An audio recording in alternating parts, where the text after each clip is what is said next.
When I first started out in dentistry 20-something years ago, yeah, that's what I did. I was trying to provide for my family, and now I'm at this level in my profession where I feel blessed, and people are rewarding me for what I'm doing. They're not paying me for what I'm doing. And it's just a different attitude about it. Now I don't go to work. I get to go to work. It's different, and I like it. I like where I'm at, and it's not a sales pitch. It's just the truth.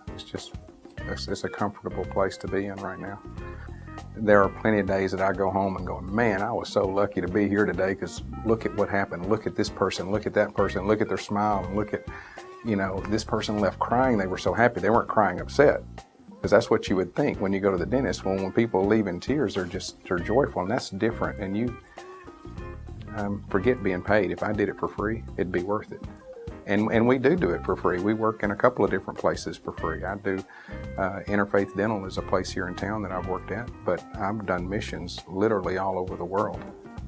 In Venezuela was the first place that I did a foreign mission trip, and I got a bug for that and worked incredibly hard for 10 days on the mission field. Didn't get paid a dime, but helped droves of people.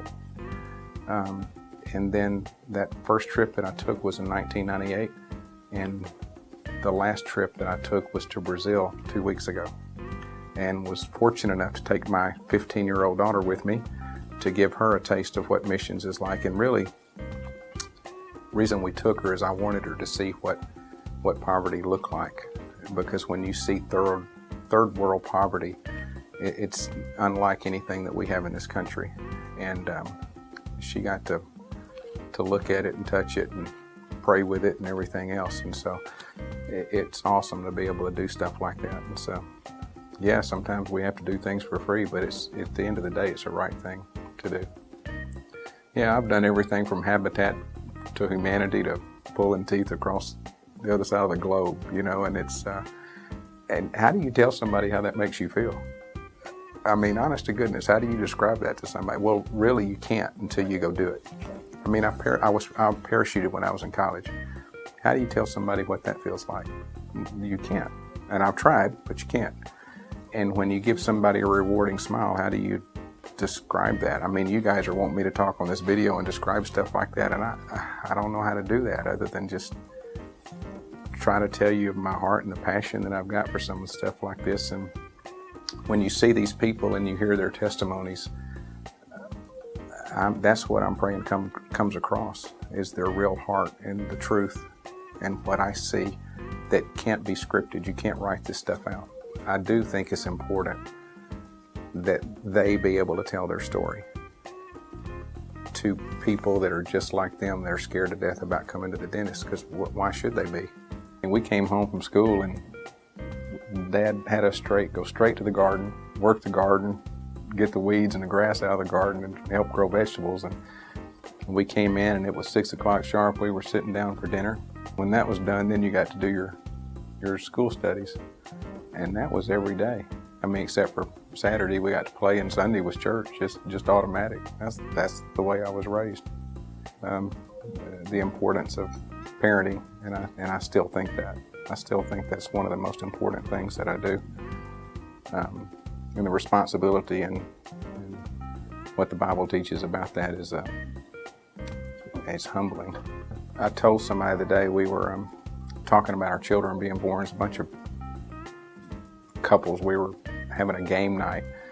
One of the couples got us together. They love to play games. We were over at their house. We were sitting around in the dining room. We had a bunch of guys playing cards, and in their den we had people playing board games, and it was just just having fun.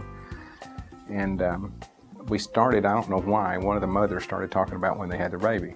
Well, then the mother started going in there, and then the dad started, we started getting big chested, and yeah, that's when I really accomplished something in life, when I had this child.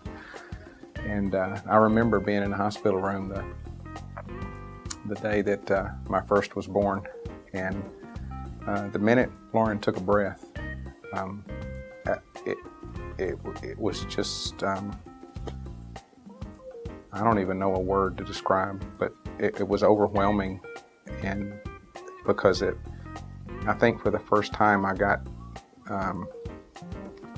a side of God that I didn't really understand before, and that's how mighty and powerful He is to be able to create life and then to breathe life into it. And when you watch that happen, it blows you away. When that happened in our OR room, when my baby was delivered, I said, I just out loud, I didn't know why I said it, but I just out loud, I said, how could somebody believe there's not a God? The doctor stopped, 3 nurses stopped, the pediatric guy that was over there waiting on the baby stopped, and for about 5-10 seconds, seemed like 5 minutes, but it wasn't long, the doctor said, I don't know, how could they?